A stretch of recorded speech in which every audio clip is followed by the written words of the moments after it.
قاضي حكم على 4 بالإعدام، فلقى واحدة بتعيط فبيسألها بتعيطي ليه؟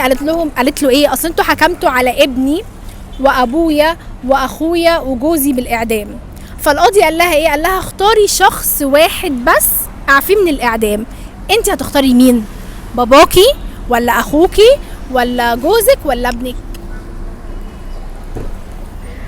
انا اختار بابايا. ليه بابا؟ طب وبالنسبة لاخوكي ايه وضعه؟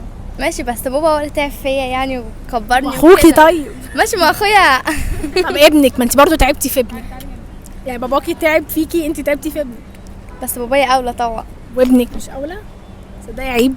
ابنك لا تبقي ام بياعه. بابايا اولى. طب وابنك؟ عادي هخلف غيره. طب وجوزك؟ هتجوز تاني. ده انت اصيله جدا.